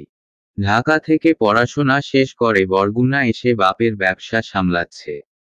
তোমাকে পছন্দ করেছে। আজ বিকেলে তৌকির আহমেদ নিজে আসবেন আমার সাথে কথা বলতে, ফোনে বলল। দোলা আর কিছু না শুনেই ফোন কেটে দেয়। কিছুক্ষণ বিছানায় নিষ্প্রভ হয়ে বসে থেকে উঠে দাঁড়ায়। তারপর আলমারি থেকে একটা শপিং ব্যাগ বের করে। রেডি হয়ে সে নিচে নেমে একটা রিকশা দাঁড় করায়। রিকশাওয়ালা দোলার গন্তব্যের ঠিকানা জানতে চাইলে দোলা বলে, উপজেলা চেয়ারম্যানের বাড়িতে যাব। শেখ বাড়িতে উৎসব উৎসব ভাব। তৌসিফের বাবা তৌফিকুল আহমেদ সপ্তাহখানেক আগে তামিলনাড়ু থেকে ফিরেছেন চিকিৎসা নিয়ে। তার আসা উপলক্ষে বাড়িতে রাজ্যের মেহমান এসেছে। তন্ময় আহমেদ, এ বাড়ির মেজ ছেলে, স্ত্রীপুত্র নিয়ে এসেছে বরিশাল থেকে। সে তৌকিরের থেকে 3 বছরের ছোট এবং তৌসিফের থেকে 7 বছরের বড়। বরিশাল ব্রজমোহন কলেজের প্রফেসর তন্ময় পরিবার নিয়ে সেখানেই থাকে। তৌসিফেরা 5 ভাই বোন, তৌকির, তন্ময়, তৌসিফ, তানিয়া, তারানা। তৌসিফের ভাই বোন সবার বিয়ে হয়েছে। শুধুমাত্র তৌসিফ বাকি ছিল। তৌসিফই বিয়েতে আগ্রহ দেখাতো না। বাড়ির সবাই চুপ ছিল, কিন্তু 28-এ পা রাখতে না রাখতেই তৌকিরের ভাইয়ের বিয়ে নিয়ে মাথা ব্যথা শুরু হয়ে গিয়েছে। বেশ খোঁজ খবর লাগিয়েছিল ঢাকায় তৌসিফের কোনো গার্লফ্রেন্ড আছে কিনা এটা জানতে। কিন্তু সেরকম কিছু জানা যায়নি। বাড়ির ছোট ছেলেকে নিয়ে সবার একটু অন্যরকম আশা। পাত্রী দেখাও শুরু করেছিল সবাই। হুট করেই একদিন বড় ভাবি ফারিনের কাছে তৌসিফ সরাসরি জানিয়ে দিল দোলাকে তার ভালো লেগেছে, বিয়ে করতে চায়। সবাই প্রথমে অবাক হয়েছে কিছুটা। পরে চিন্তা করে দেখল দোলা তৌসিফের উপযুক্ত। অসম্ভব সুন্দরী, 24 বছর বয়স অতি অল্প নয় বেশিও নয়, একেবারে ঠিকঠাক। সবথেকে বড় কথা, দোলার মতো শান্তশিষ্ট ভদ্র মেয়ে খুব কমই দেখা যায় আজকালকার দিনে। তাই সামাজিক অবস্থান নিয়ে মাথা না ঘামিয়েই সবাই একবাক্যে খুশি মনে তৌসিফের পছন্দকে মেনে নিয়েছে। এর মাঝে তৌসিফের বাবা তৌফিকুল আহমেদ ইন্ডিয়া চলে যায়। সিদ্ধান্ত হয় সে ফিরলেই বিয়ের কথা আগাবে। হলো তাই, তৌফিকুল আহমেদ ফেরার দিনই ফারিন গিয়ে শ্বশুরকে বলে, এবার তবে প্রস্তাবটা পাঠিয়ে দিন। শেখ বাড়ির সবাই ধরেই নিয়েছে সপ্তাহখানেকের ভেতরে বিয়েটা হয়ে যাবে। এই মফস্বলে কার শেখরা নামে লোক বিত্তবান, তা কারো অজানা নয়। দোলার পরিবার নিশ্চয়ই এক বাক্যে রাজি হবে এই প্রস্তাবে। তাই এখন থেকেই তারা প্রস্তুতি শুরু করেছে বিয়ের। তানিয়া আর তারিন তো শ্বশুরবাড়ি থেকে আগেভাগেই চলে এসেছে। ল্যাপটপে কিছু হিসেব দেখছিল তৌসিফ। হঠাৎ ইউরা এসে দরজার বাইরে থেকে ডাকে, চাচ্চু। তৌসিফ মাথা তুলে তাকায়। কিছু বলবি? মা তোমাকে ডেকেছে। তৌসিফ ল্যাপটপ রেখে পাশ থেকে টিমোগোটা তুলে উঠে দাঁড়ায়। সোজা হেঁটে ভাই ভাবির ঘরে যায়। ফারিনের ঘরে তৌসিফের মেজ ভাবি শান্তাও ছিল। দুই ভাবি তৌসিফকে দেখে মজার ছলে বলে ওঠে, এখনই ঘরকুনো হয়ে গিয়েছ? বউ আসলে তো সপ্তাহে একদিন ঘর থেকে বেরোবে ভাই। ভাবিদের মশকরায় তৌসিফ নির্বিকার। গম্ভীর হয়েই বলল, কিছু হিসেব দেখছিলাম। বলো। শান্তা খানিকটা খোঁচা মেরাই তৌসিফকে বলে, ভেবেছিলাম ঢাকা থেকে এ বাড়ির ছোট বউ আসবে। কিন্তু দেখছি তুমিও তোমার ভাইদের মতো বাড়ির পাশের নদীতেই ডুবলে। তৌসিফ বাঁকা হাসি হাসে। শান্তা বলতে থাকে, এভাবে বিয়ে করবে বুঝতে পারিনি। কিছুদিন প্রেম করে নিতে পারতে। একটু বাজিয়ে দেখতে। আমার যা দেখার দেখে নিয়েছি। ঠান্ডা গলায় জবাব দেয় তৌসিফ। শান্তা মজার ছলে বলে, তাই নাকি? তা কি দেখালো? মুখটা তো ওড়নার নিচেই থাকে। ফারিন শান্তাকে থামিয়ে তৌসিফকে বলে, তোমাকে ডেকেছি এক জরুরি কাজে ভাই। আমার শাশুড়ি মায়ের যা গয়না তার ছোট ছেলের বউয়ের জন্য রেখে গিয়েছে তার বাইরে আর কি গড়াতে দেব। একটা লিস্ট করছি। তুমি একটু দেখবে। লিস্ট দেখার প্রয়োজন নেই। যা দিয়ে অলংকৃত হওয়া যায় সব লাগবে। তবে সবকিছুই বেস্ট আর ইউনিক হতে হবে, তৌসিফের পছন্দের মতো ইউনিক। দোলাকে দেখে বসার ঘরে থাকা শেখ বাড়ির সবাই অবাক হয়ে যায়। তানিয়া আর তারানা একে অপরের দিকে তাকাচ্ছে।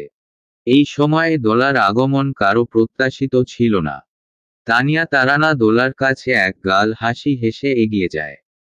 দোলা বিনিময়ে শুকনো হাসি ফিরিয়ে দিয়ে সালাম দিয়ে বলে, ফারিন ভাবির সাথে দেখা করতে এসেছি। সিঁড়ির দিকে যাওয়ার পথে তৌফিকুল আহমেদ সামনে পড়লে দোলা বিনীত হয়ে তাকেও সালাম দেয়। অতঃপর ধীরপায়ে হেঁটে দোতলায় ফারিনের ঘরে যায়। ভাবি আসবো। আচমকা দোলার গলার আওয়াজে ফারিন, শান্তা, তৌসিফ তিনজনই অবাক হয়। তিনজন ঘুরে দরজার দিকে তাকিয়ে দেখে দোলা ফারিনের ঘরের দরজার কাছে দাঁড়িয়ে। সাদা রঙের একটা সাধারণ সুতি সালোয়ার কামিজ পরনে, মাথায় ওড়না টেনে দেয়া। হাতে একটা শপিং ব্যাগ। মুখে নেই কোনো প্রসাধনীর ছোঁয়া। বরাবরের মতো সাধারণ তবে আকর্ষণীয়, যে সৌন্দর্য সোজা আঘাত হানে বক্ষপটে। তৌসিফ কয়েক পলকের ব্যবধানে দোলাকে পা থেকে মাথা অবধি দেখে চোখ ফিরিয়ে নেয়। তবে সে ঘর থেকে বেরোয় না, টান টান হয়ে সেখানেই দাঁড়িয়ে আছে। অন্যদিকে দৃষ্টি স্থির রেখে চায়ের মগে চুমুক বসায়। ফারিন অবাক হলেও হাসি মুখে এগিয়ে যায়, দোলার হাত টেনে ভেতরে ঢুকিয়ে বলে, ওমা, দোলা যে, এসো বসো।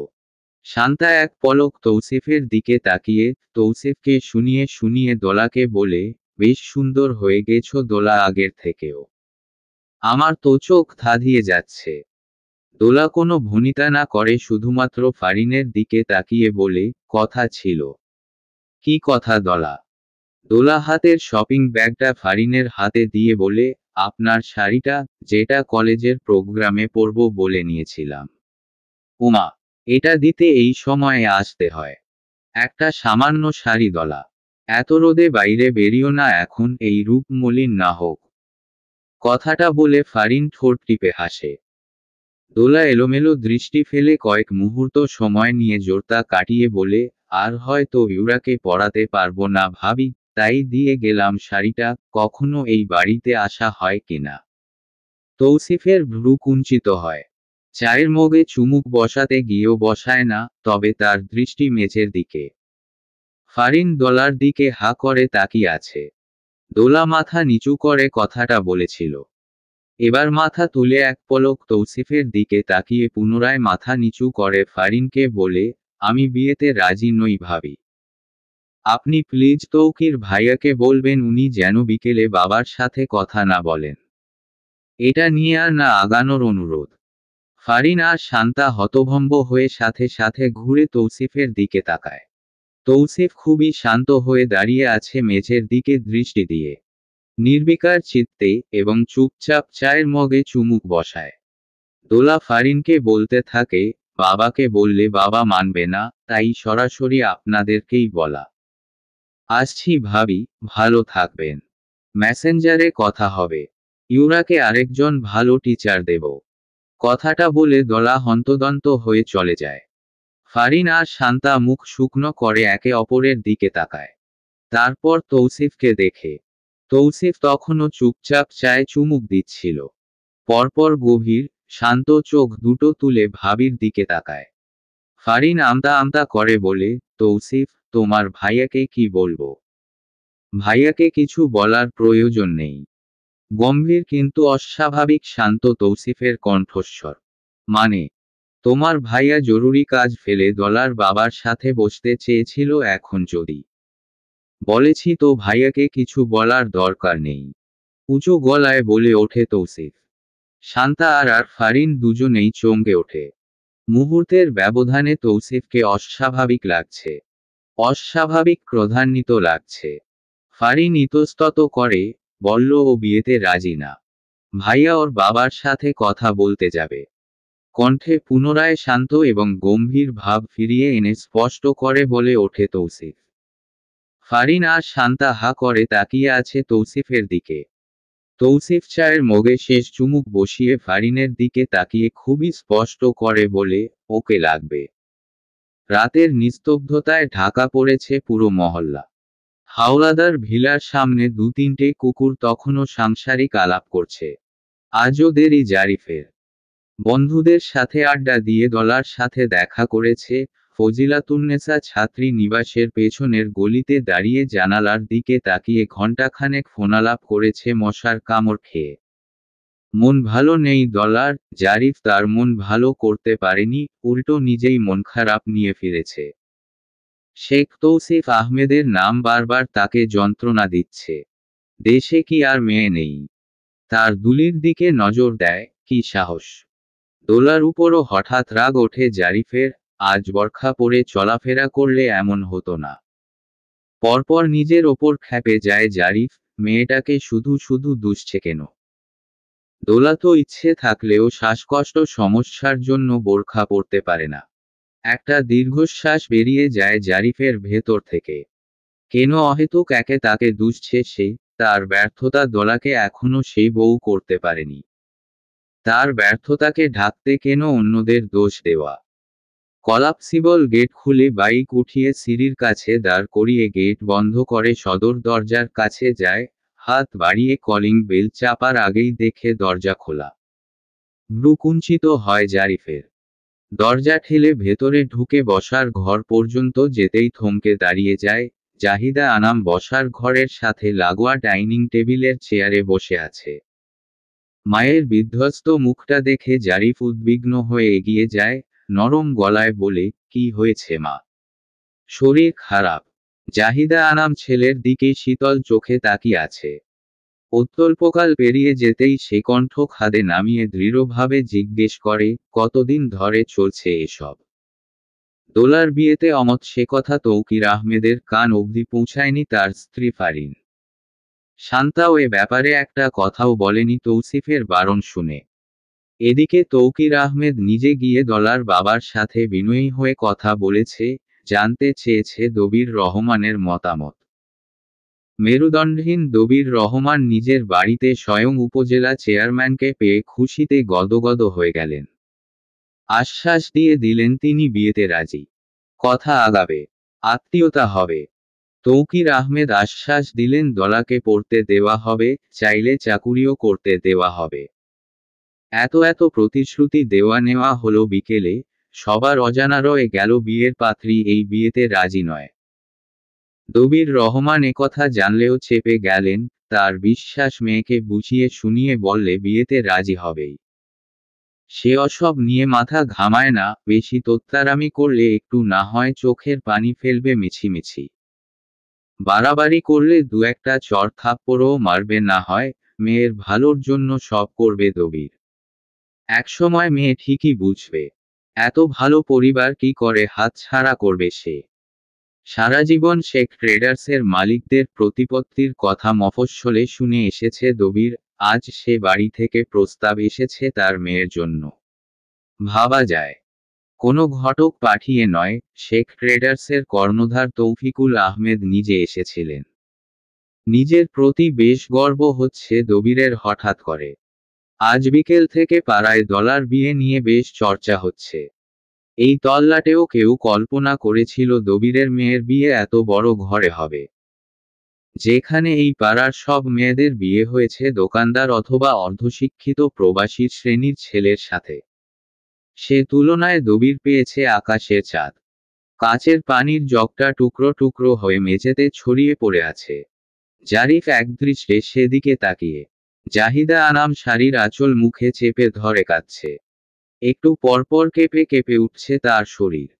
জারিফ কিছুক্ষণ মেঝের দিকে দৃষ্টি রেখে দৃষ্টি সরিয়ে মাকে দেখে। অসহায়ের মতো বলল, মা, ছাড়তে পারবো না ওকে। জাহিদা আনাম মুখ তুলে তাকায় না ছেলের দিকে, শুধু একটা বড় দীর্ঘশ্বাস ছেড়ে উঠে দাঁড়ায়, হন্তদন্ত হয়ে নিজের ঘরে ঢুকে ধোপপ করে দরজা লাগিয়ে দেয়। জারিফ ছুটে যায় দরজার কাছে, আকুল হয়ে দরজায় ধাক্কা দিতে থাকে, চেঁচিয়ে বলতে থাকে, মা, ফুপি তোমার সাথে যা করেছে এতে দলার দোষ কোথায়? তুমি আমাকে এটুকু বোঝাও, শুধু এটুকু বোঝাও। জারিফের চেঁচামেচিতে জাহিনের ঘুম ভেঙে যায়। সে চোখ ডলতে ডলতে এসে বসার ঘরে দাঁড়িয়ে পড়ে। জারিফ মায়ের দরজায় অনবরত ধাক্কা দিয়ে যাচ্ছে। আকুল হয়ে বলছে, মা, দুলি খুব ভালো মেয়ে। ও আমাদের সবাইকে ভালো রাখবে মা। তুমি বিশ্বাস করো। দরজার ওপাশে জাহিদা আনাম চুপচাপ বসে আছে। জারিফ পুনরায় বলে ওঠে, মা ওর অন্যায় কি একটু বলো, কেন ওকে সহ্য করতে পারো না? একটা যুক্তিসঙ্গত কারণ বলো, বলো আমাকে। নীরবতা ভাঙে জাহিদার, সে খুবই শান্ত স্বরে বলে, ওর দোষ আছে, অবশ্যই আছে। ওর দোষ হচ্ছে ও সেই মহিলার মেয়ে যে মহিলা তোর মাকে তোর বাবার কাছে খারাপ সাজাতে তোর মায়ের ঘরে পরপুরুষ ঢুকিয়েছিল। আর যে মহিলা আর তার মায়ের কারণে তোদের বাবার সাথে আমার কখনো ভালোবাসা হয়ে ওঠেনি। আর তোরা দুই ভাই ভালোবাসা বাসীহীন একটা বৈবাহিক সম্পর্কের ফসল। ওই মহিলা আর তার মায়ের জন্য আমার বাপকে স্ট্রোক করে মরতে হয়েছিল। ওই মেয়েটার দোষ এটাই, ও ওই মহিলার মেয়ে। ভয়াবহ দোষ করেছে তোর প্রেমিকা।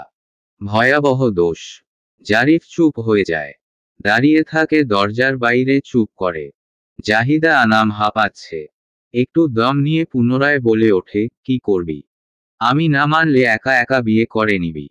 নে বাবা। আমার কাজ ছিল তোকে জন্ম দেওয়া, দিয়েছি, তোকে বড় করা, করেছি। আমার মায়ের দায়িত্ব শেষ। এছাড়া সন্তানের জীবনে একটা মায়ের কি ভূমিকা? সারা জীবন তোরা সংসার করবি, আমি আর কদিন বাঁচব? আমার ইচ্ছা অনিচ্ছাকে প্রাধান্য কেন দিবি? জীবন তোদের। যা বিয়ে করে আনো। যা। কথাগুলো বলতে বলতে কান্নায় ভেঙে পড়ে জাহিদা আনাম। জারিফ চুপচাপ দাঁড়িয়ে থাকে। জাহিদা দীর্ঘ সময় পরে আর্তনাদ থামিয়ে নীরব হয়ে যায়। জাহিন মায়ের ঘরের সামনে মাথা নিচু করে দরজায় হেলান দিয়ে বসে থাকা বড় ভাইকে অবাক চোখে দেখতে থাকে। গত একদিন জারিফের সাথে কথা হয়ে ওঠেনি দলার। ইন্টারভিউয়ের জন্য প্রস্তুত করতে হবে জারিফের নিজেকে। এই সময় দোলা নিজের বিষণ্ণতা দিয়ে লোকটাকে অমনোযোগী করতে চায়নি। শুধু 3 বেলা নিয়ম করে 3টা মেসেজ পাঠিয়েছে দোলা। যদিও জারিফ জবাব দেয়নি। দোলা ভাবল, নিজেকে সময় দিচ্ছে সম্ভবত। দিক হোস্টেলে দলার ঘরের দুপাশের ঘরে থাকে দলার ঘনিষ্ঠ বান্ধবী দুজন, তৃপ্তি এবং আফরা। ওদের সাথেই টুকটাক কথা বলে নিজেকে হালকা করেছে দলা ক্ষণিকের জন্য। নিজের কামরা ছেড়ে তৃপ্তির কামরায় এসে বসেছে দীর্ঘক্ষণ। তৃপ্তি আর আফরা ব্যস্ত মুড়ি মাখাতে। দোলা চুপচাপ জানালার বাইরে তাকিয়ে আছে। এখান থেকে দৃষ্টি দিলেই কিছুটা দূরে একটা বিশাল দোতলা বাড়ি। ছাদে দুজন পুরুষ রমণী বৈকালিক আড্ডায় ব্যস্ত। দুজনের হাতে দুটো চায়ের কাপ সম্ভবত। হাসতে হাসতে কুটি কুটি হয়ে একে অপরের গায়ে সমুদ্রের ঢেউয়ের মতো আছড়ে পড়ছে। দোলার অবচেতন মন দেখল ওখানে দলা আর জারিফই দাঁড়িয়ে। দোলা একটা লাল রঙের সুতি শাড়ি পরেছে, জারিফ একটা বাটিকের পাঞ্জাবি। দৃশ্যটা কল্পনা করেই গভীর নিঃশ্বাস ফেলে দলা। কখনো কি এমন সুন্দর কল্পিত দৃশ্যটা বাস্তব হয়ে দলার সামনে আসবে? রোজ বিকেলে জারিফ অফিস থেকে ফিরলে দুজন মিলে ওভাবে ছাদে ঘনিষ্ঠ হয়ে বসে চা পান করবে। ঠিক ওই যুগলের মতন। এদিকে তার ফোন বেজে চলেছে সেই তখন থেকে। দোলা ফোন হাতে তুলে আবার রেখে দেয়। দোলার বড় ফুপু ফোন দিয়েছে। এভাবে একের পর এক ফোন এসেই চলেছে বাড়ি থেকে। ফুপুরা, ফুপারা, চাচারা, চাচিরা, সবাই যেন হঠাৎ করে খুব দায়িত্বশীল অভিভাবক হয়ে উঠেছে দলার। যারা দোলার জীবন গঠনে কাজ করছে তার বিশিষ্ট মেরুদণ্ডহীন বাবা দবির রহমানের আন্ডারে। দোলা ফুপুর ফোন ধরল না, তৃপ্তি আর আফরার সাথে মুড়ি মাখাও খেল না।